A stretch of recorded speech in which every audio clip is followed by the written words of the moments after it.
Seguimos en esta mesa de En Perspectiva correspondiente a este jueves 5 de enero de 2017, en la que es la primera mesa íntegra de oyentes del programa. En esta experiencia que venimos haciendo, primero fue en Perspectiva Radio, ahora, como les decíamos antes, pasaron a jugar en la Liga Mayor, en primera, así que ya se los ve muy distendidos, muy sueltos. ¿Vos no estás nerviosa? No. ¿Con ustedes? No. Por la duda. Habrá que ver qué dicen los titulares después, ¿no? Claro. Vamos a ver, ellos son los que tienen que estar nerviosos. Vamos al segundo tema que tenemos previsto. Miramos para el exterior, pero con algo que también está vinculado y que tiene que ver con nuestro país. Francia comenzó a aplicar a partir del 1 de enero de 2017 una ley que reconoce el derecho de los empleados a desconectarse del trabajo, en particular de sus teléfonos móviles y correos electrónicos, fuera de las horas laborables. El texto prevé que las empresas de más de 50 empleados entablen negociaciones para garantizar el respeto de las horas de descanso y la vida personal de los trabajadores. Si las partes no logran alcanzar un acuerdo, la empresa tendrá que redactar un texto que establezca las modalidades de aplicación del derecho a la desconexión. Esta normativa busca además proteger la salud de las personas. Algunos especialistas estiman que la exigencia de disponibilidad permanente provoca estrés y agotamiento laboral. No obstante, esta ley no prevé sanciones, por lo que se teme que tenga un impacto limitado. Yo decía, es un tema que nos hace mirar al exterior, pero que tiene repercusiones acá, porque de alguna manera Francia se ha vuelto como el pionero en esto, que es una realidad en el mundo laboral y que tiene que ver también con algo de lo que veníamos hablando en el bloque anterior, ¿no? A partir de la incorporación de tecnologías y cómo eso va cambiando nuestra vida y nuestras tareas en el día a día, ¿no? Bueno, Gustavo decía que la tenía clara la situación en Francia, así que él... ¿Siempre sos así? Dale, Gustavo, leí un poquito sobre esto y la verdad es que esta es una ley que podríamos llamar una especie de hija putativa de un grupo de proyectos que la ministra de Trabajo francesa, que se llama Myriam El Khomri, lanzó a la calle sobre principios del 2016. La CGT francesa incendió la pradera entre marzo y junio porque esas leyes, entre otras cosas... Sí, fue un paquete de medidas muy cuestionado, muy fuerte, que muy llevó a fuerte. grandes convulsiones en París. Las empresas podían subir de 10 a 12 horas la jornada laboral, de 2 causales de despido se subieron a 4, es decir, había un montón de temas que eran todas malas noticias para los trabajadores. Salvo esta, que se coló ahí un poco entre las leyes que estaban a tratarse. Esta ley en particular, o esta medida en particular, tiene la característica o la particularidad de que no es propuesta por trabajadores. Es propuesta por el número 2 de la empresa de telecomunicaciones francesa que se llama Orange, que se llama Bruno Mitlin, que hizo un informe que elevó a la ministra francesa de Relaciones Laborales o de Trabajo. En ese informe él descubría que tanto en su empresa como en otras, una cantidad enorme de ejecutivos vivían hiperconectados, sufrían un estrés laboral muy fuerte, y puso sobre el tapete una serie de estudios donde también le caía el teletrabajo, porque decía que eso aislaba al trabajador de alguna manera, y ponía sobre el tapete la presencia en todos esos ejecutivos de lo que se llamó el síndrome de burnout, es decir, quemarse la cabeza, ¿tá? Ese síndrome es un síndrome que puede ser llamado de desgaste profesional, de desgaste ocupacional. Los franceses ya tenían una palabra para eso, que es surmenage, que la conocemos, ¿tá? Pero en criollo podríamos decir pasarse de rosca con el trabajo, ¿tá? Podríamos resumirlo en eso. Y él llegó a hacer una serie de análisis en empresas francesas donde demostró que incluso había internaciones y hasta suicidios por personas que estaban permanentemente conectadas, permanentemente estresadas por el trabajo. Y de alguna manera eso fue el puntapié para que esta ley viera la luz, ¿tá? Hasta acá lo que tenía previsto para arrancar. A ver, Osvaldo. Bueno, obviamente ¿Cómo la que viste vos? Para mí me parece una medida muy saludable por lo pronto. Es sabido, la incorporación de la tecnología a los medios de trabajo tiene sus ventajas y tiene sus desventajas. Esta, en todo caso, es una de ellas. Saber administrarla depende de la voluntad del empresario de tenerlo como un elemento a considerar por el bienestar de sus empleados y de los propios trabajadores que sepan defender sus derechos. Sabemos que los empresarios quieren sacarle el máximo jugo al trabajo de sus empleados, obviamente, y en eso algunos seguramente no tendrán límites. Sabemos también que cuando ellos tienen que tomar medidas restrictivas, por ejemplo, hay cantidad de ejemplos de empresas que no les permiten el uso de Internet a sus empleados en los horarios de trabajo. Yo creo que acá tenemos un ejemplo con Carmen. Y por lo tanto, esa moneda tiene una contracara, que es la de no interrumpir los horarios de descanso, de esparcimiento o de lo que sea del trabajador una vez que culminó con su horario normal de trabajo, ¿verdad? Yo lo decía el otro día cuando hablábamos de este tema con Rafael Mandresi. Él lo mencionó en la mesa, sí. Él lo mencionó en la mesa y después nosotros lo retomamos, hablando un poquito más a propósito de eso, de lo que señalaba Osvaldo, ¿no? En algunos casos hay algunos sectores acá en Uruguay que ya han, dentro del acuerdo de negociación colectiva, está previsto el tema del trabajo de los celulares.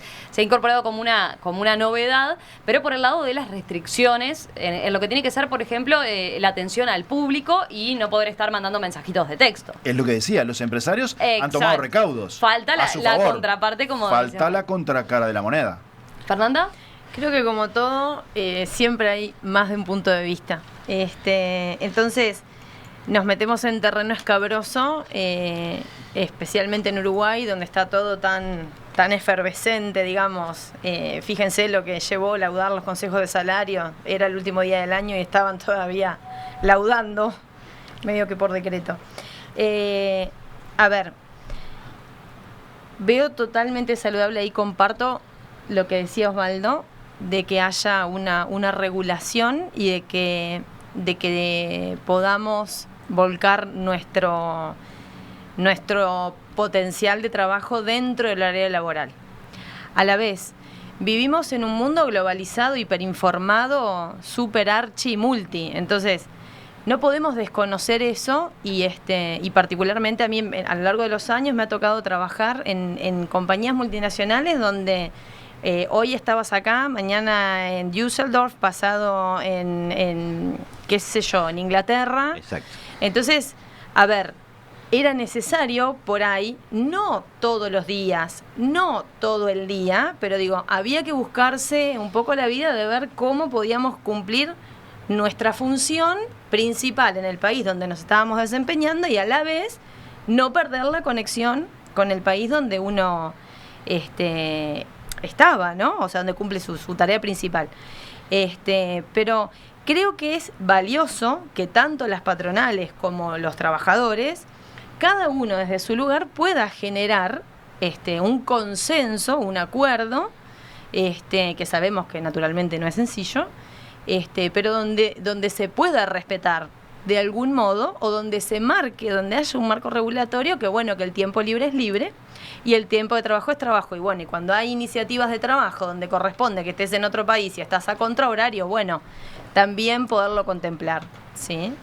Sí, eso a mí me pareció positivo cuando estaba leyendo el material, que no es una ley a rajatabla, ¿no? Sino que es algo que, bueno, que empresarios y trabajadores se tienen que sentar y manejar las pautas, porque no todas las empresas son iguales, ¿no? Y yo justamente planteaba con Gustavo, para mí eso va más enfocado justamente a esas personas que trabajan en el exterior y que, bueno, que el cambio de horario hace que vos necesites estar conectado fuera de tus 8 horas laborales. Es muy complejo, es bastante complicado y es muy particular. No se puede poner una ley y decir, bueno, esto va a ser así, ¿no? Porque digo, uno muchas veces tiene la necesidad de llevarse el trabajo a su casa justamente por problemas de horario y por problemas de estar conectado con el otro lado del mundo, que tenemos 5, 6, 10, 15 horas de diferencia a veces. Entonces es bastante complejo, pero que hay que regularlo, eso sí, no me cabe la menor duda. Bueno, el informe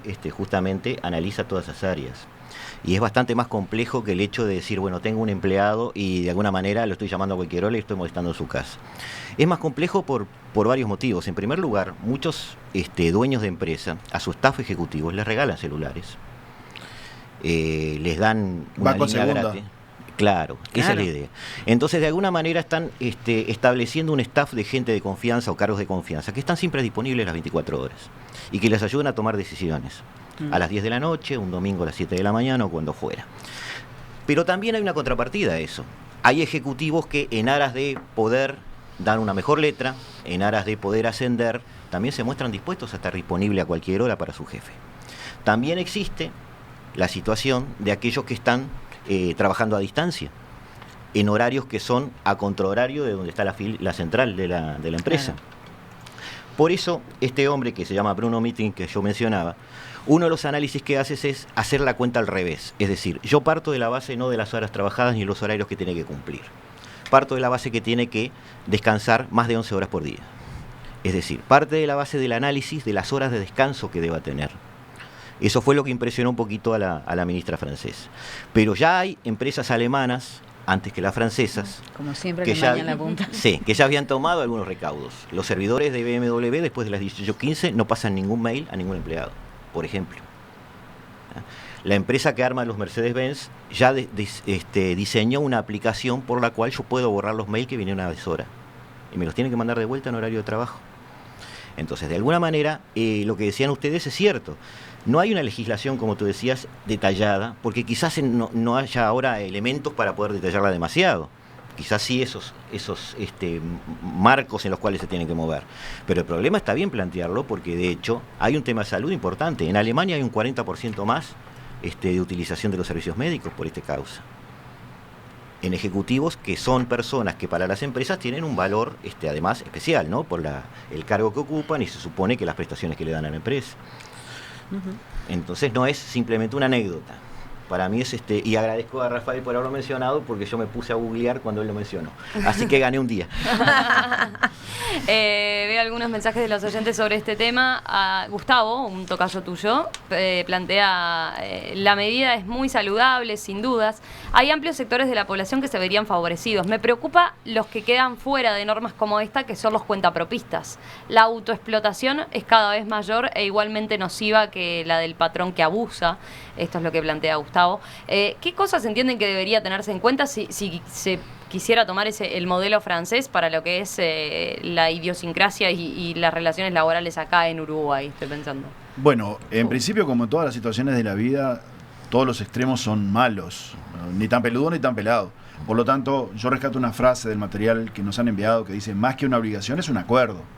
Por lo tanto, repito, lo que habría que hacer es tomar todo lo bueno, tratar de aplicarlo en la medida en que se respeten esos acuerdos. Lo que sí me llamó la atención es esa disposición de que se aplica para empresas cuya plantilla supere los 50 empleados. ¿Qué pasa con los que tienen menos de 50? No tienen el mismo derecho. Eso no lo importaría. Preferiría que fuera para todos igual. Fernanda. Me quedé pensando afuera de la caja. Completamente. Pasa. Sí. Apaga tu celular. Que consta que está el modo avión guardado en mi cartera. Me quedé pensando, ¿saben en qué? Tanto que estamos hablando de este tema. En los trabajadores rurales.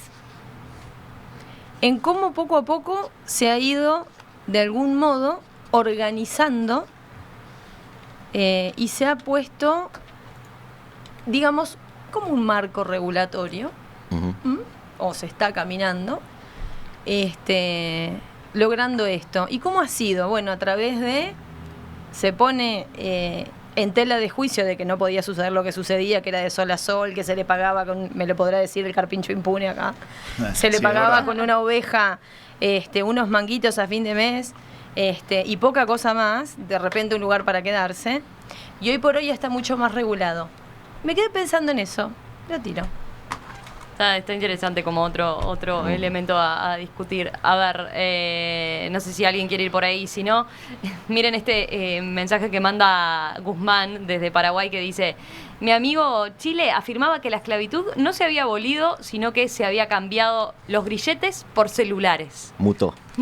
Sí. Y dice, de hecho, uno de los más populares servicios de conectividad entre ejecutivos llevaba el nombre de la cadena y la bola de hierro que se les ponía a los presos que desarrollaban trabajo fuera de la cárcel a principios de siglo, BlackBerry.